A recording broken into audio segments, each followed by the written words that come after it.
Greetings adventurers, and welcome to the Loot Goblin Marketplace. Critical Role has just kicked off Season 4, and with that comes a new wave of individuals who think that their party has what it takes to become the next beloved Dungeons & Dragons actual play series. And while some of them end up being right, because obviously Brennan Lee Mulligan had to get his start somewhere in order to be called up to the big leagues, there is definitely a finite amount of actual plays one community can watch. Trying to get someone to watch your favorite actual play series is like casually asking someone to watch One Piece. That series has over 1,100 episodes and nearly 450 hours of runtime that has been released over the course of 2.5 decades. The average actual play series seems to hit that runtime after a year or two. I'm not saying your friend will hate the series you pitched them, I'm just saying that you've asked them to take on a part-time job for the next few months, just so you guys have something to talk about once a week. So whenever I hear the dreaded words, I'm thinking of streaming our games online,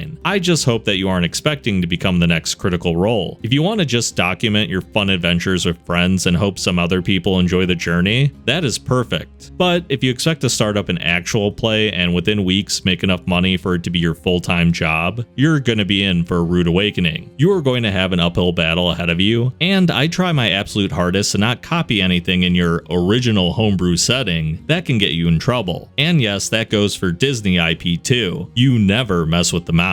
Today's sponsor is a Kickstarter that I and the entire Dungeon Lunch Break podcast got a chance to play with their creator, Robbie. It is called Enclave, and it's a diceless TTRPG with infinite depth. I cannot stress enough how fun Robbie made things with just a character sheet and our own imagination. He asked all 4 of us for a single word and used it to create an entire 2-hour adventure in just 15 minutes. The premise is simple. The Enclave is a mysterious organization that operates in the heart of the Manifold, where there's no set tech level, genre, or history, so each time your crew enters a session, you can always play somewhere new and outlandish. The character creation process was simple, and I love that all the characters in the game aren't just standard cookie-cutter variants of a fighter, a wizard, and a cleric, like a lot of other systems try to do. This new expansion on Kickstarter doubles the content that was previously available in the original game, and I'm excited to try out all the new tools the Wanderer, which is the class that I got a chance to play and fall in love with, will receive. Use the link in the description to check out the Kickstarter today. Now back to the video. Today's treasure goes by the name When a Narcissist tried to start a stream at my local game store. The characters are, not their actual names of course, Joey the streamer, the owner, and yours truly. Back in my college days, I used to frequent the local game store in my city to play Magic. One day, the owner approached me and asked if I was interested in playing a Dungeons & Dragons homebrew mini-campaign meant for beginners. I agreed. The Dungeon Master was a guy named Joey. At this point, I had only played 3 sessions of Lost Mines of Phandelver, so there was a session 0 for character creation. I decided to play a Wood Elf Druid. We played session 1 a week later and it was alright, even though I thought it was kinda weird that he did all the narration while his fiancée did literally everything else. But hey, to each their own I guess. I couldn't make it to a session 2 since I was busy with a few term papers and work, so I approached Joey about this. He assured me that his fiancée and her best friend would run the same campaign again next week. They also assured me that they're going to do Dungeons & Dragons now every Wednesday. So the next Wednesday rolled around, no sight of the fiancée, her friend, or Joey for that matter. So I asked the owner if they canceled. He just shrugged. I am telling this story because it is a red flag for later. I got really bummed out by that since I had a lot of fun playing D&D. So when my next paycheck rolled around, I decided to start DMing myself. I DM'd every Wednesday at the local game store until the pandemic hit. I met a lot of really cool people there whom I'm still friends with to this day, even after I moved across the country. Cut to a few months earlier. Joey started hanging out at the store again. He mostly did that on Wednesdays before my campaign. One day in summer, he announced that he was going to run a one-shot. The players were meant to be determined by chance. Weirdly enough, 4 of the 6 player spots were occupied by Joey's friends. The 5th one was the owner's daughter for some reason, so basically only 1 person got in by chance. It was supposed to be played with pre-written characters that were meant to be Disney princesses. As the store DM, I was invited to play, but I respectfully declined, since I didn't get along with a few of Joey's friends. I didn't hate them, but they were the kind of people I didn't want to be at the same table with. One of them was a power gamer and always had a patronizing tone when speaking to you. Imagine the tone some people take when they explain something to a child. Yeah, no, I'm with you on that one. After the one shot, which was definitely politically relevant because it had jokes about MacGuffins being called Epstein and Weinstein, the owner's daughter approached Joey and said, well, that was fun. You should start streaming D&D. Okay, come on, why'd you do that? Joey and his fiance were completely hooked on the idea. Joey wanted to be, you guessed it, the next Critical Role. So they asked the owner if they could use the store for streaming, to which he agreed to if they managed to get a test stream going. The owner got burned badly on something similar before, which led to him basically throwing away $3,000. The problem with Joey is that he is not a great dungeon master. I had a few conversations with him about his D&D philosophy, which is basically if you have players that act like crap, that means you haven't given them enough loot. So next time if you have shitty players at the table, enable them. But the worst part was his world building. I will call his setting Joey's World. The actual name is the name of a French sci-fi comic series, but one letter is changed. Nothing from this setting was original in any sort of way. Usually I have no problem with that, but please bear with me. He stole a bunch of stuff from the 5 ebooks, including names. He had a country named Tetheria. Forgotten Realms has Tethyr. There was also places like Dune Desert and the Ice Mountains. Also, he combined some of Eberron and Forgotten Realms into one for his creation myth. He also thought it was brilliant that he put Phandalin in his world as a starting town. So Joey's world was basically as original as Sonic Chew.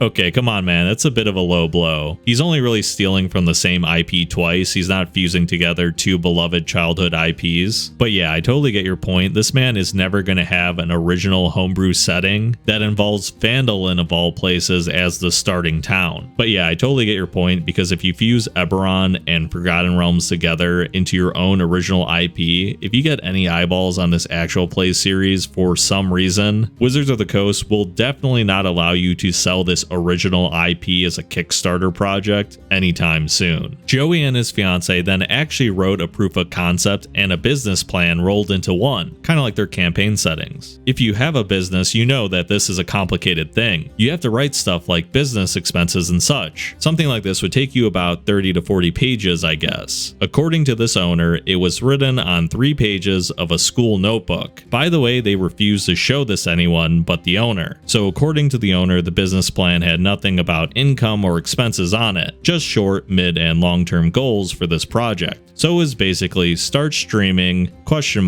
Profit. Their concept was also interesting. They wanted to start something called a communal art project. So Joey wanted a bunch of minions who would literally do all his work. I know Critical Role has people working behind the scenes, but they get paid. So Joey just wanted to pay people an exposure. Mind you, the people in there were writers, translators, dungeon masters, me included, and artists. All these people were meant to do Joey's work while he gets to sit his ass down every Friday and just play the game and take credit for other people's work. And everything that was created in the project would also belong to him. This is where the trouble starts. First of all, Joey gets it in his head that he wants everything that goes on in the store to be under his control. Yes, everything. We had a few dudes who had their own YouTube to review the latest Warhammer stuff. They were supposed to be part of his network now. He wanted to own literally any piece of internet media that would be produced in the store. He called it the streaming monopoly. During all of this, Joey had started doing what he called a stream preparation campaign, which was basically meant as a prequel for the entire campaign. It featured an act of magical terrorism enacted by a group only consisting of Dragonborn. His idea was to portray a society of persecution and discrimination. Considering his DM style, this could have been insanely risky. They also gave each of the players strict character creation rules to prevent weird furry stuff, since this is a serious campaign that deals with serious topics. Also, his fiance was going to be one of the players in the stream campaign. He told me how proud he was of her character concept. A half Azamar, half Tiefling, assassin rogue. For him, it was an incredibly deep character concept since it was dualistic. This could have easily turned into another spousal fanfic horror horror all by itself. Okay, at this point, Joey has become a complete control freak. I get occasionally when you have a homebrew setting, you get restrictive with what kind of races and classes can be played at the table. Usually a lot of tables will be okay with it if you meet them halfway and say, you know what, we don't have clerics in this campaign. I have a homebrew variant that functionally acts like a cleric, but it's called something else. Here's the lore reason, here's the small differences. Is that something you'd like to play? And most reasonable people will be like, yeah, you know, it's not exactly what I expected, but that could be fun. Let me give it a try. I always think it's funny when people mistake novelty characters as characters that are like insanely deep and only they can think of them. Trust me, someone has thought of this combination before. For example, if I decide to play like a half Goliath, half gnome, is that deep because he's torn between two worlds, one where his ancestors are 3 feet tall and one where they're 7 feet tall? How can they get along? I don't know, dude, like a stepladder? Not very hard, right? Just because you're different as a character doesn't mean you're deep. I don't want to gloss over the fact this guy thinks he owns a media network just because he had the brilliant idea of being Critical Role 2.0. I feel so bad for those Warhammer guys who just want to review like the newest codex, talk about what fun factions they're trying out that week on their small YouTube channel, and Joey comes in and says, yeah, I basically own this place because I'm a streamer and I'm really important. So basically your channel is mine. Yeah, Joey, you don't get to do that. Obviously, I'm taking the author's words here as absolute truth. So maybe, you know, Joey's a decent guy. That's how he got so many people in his Discord, but I really doubt it based on what I'm seeing. Let's see what the conclusion of this story is. My Wednesdays of local game store DMing are all supposed to be homebrewed and take place in Joey's world, because once we start streaming, I, as the store's dungeon master, will be the public face of the streaming campaign. Dude legitimately thought that after we started streaming, people would go crazy and do something like Beatles Mania. He also wanted me to be a co-author, which I declined since I was still very busy with college, and I was glad I noped out of there early. Mind you, at this point, he didn't have any of the necessary equipment to start streaming. That means no lighting, no sound, and more importantly, no cameras. Yeah, that's a bit of an oversight. The store also had a Discord where the Joey's World project was discussed. Joey started posting work requests on it, requesting that the team of writers change the names of all the places in his setting. Yeah, because it's stolen from Forgotten Realms. Right after that was done, he deleted everything that might hint at someone else being involved in the name creation. That's when they started seeing the first red flags. His power gamer friend was the first one to confront him about it. Joey just said, yeah, I deleted it because the work step is done. I don't want anyone to steal my setting before I can publish it in a book. And then the bickering started. The room that the owner set aside for the stream still had old furniture that needed to be cleared. I helped anyway, since again, the owner is a good friend of mine. Joey said he was going to be there. The only person that showed up was the power gamer. Power gamer, understandably, was pretty pissed after that. I don't know all the details since I mostly prefer to stay out of drama. At the end of 2019, Joey put the entire campaign on ice because of creative differences. Early 2020, Power Gamer dropped out of the project. Joey used this as an excuse to save face and also cancel the entire project. He claimed that the Power Gamer was trying to sabotage the project because he didn't get to be a player on the stream. My theory, Joey must have realized that equipment is really expensive and preparing something like this takes a lot of time, which he didn't have since he also had to study for his final college exams. But he managed to throw Power Gamer under the bus, blaming the failure of the entire project on him alone. Power Gamer might not be the nicest guy, but he didn't deserve that. This failed attempt at streaming destroyed a lot of friendships at the store and turned Joey into a laughingstock. Joey contacted me a few months after, also trying to pawn off his old group on me, with whom he also got into a fight. He lovingly referred to them as a bunch of min-maxers. I am just glad that my Wednesday group survived. Hey man, I'm just glad your group survived as well. One thing that I really hate seeing in RPG horror stories is when a group is going well, a new person's introduced, and instead of that person being kicked, everything just kind of falls apart, and suddenly a group that was all loving D&D doesn't get to play anymore. So at least there's that silver lining. You know, I haven't quite encountered someone as bad as Joey, but I've definitely had people that are like the author DM that play the game a certain way. If your character does something that they didn't like in-game, they'll go on and write a paragraph about how they did the thing that the author wanted instead, and then tries to pass off your character as their own original creation, even if you're the one that came up with the personality, the aesthetic, the backstory, and like 90% of the actions before the author changed it. But Joey's just a step worse because this man isn't willing to do the backstory, the naming, the DMing even. All he's willing to do is collect the paycheck. But is this guy really so dumb that he thinks he can ask for a bunch of work, take it, and and sell it and no one's gonna care. But I guess you kind of would have to be if you're an individual who thinks you can be the next Critical Role stream without streaming at all. They really strike me as an individual with all aspiration and no effort. You know, I might be too harsh on the guy. He might make an excellent con artist someday. Just because this scheme didn't pan out doesn't mean that he won't eventually hit it big time. I'd love to hear what you guys think in the comments below. Make sure to like and subscribe if you want to help the channel grow. Thanks again everyone for stopping by. I hope to see you in the next video.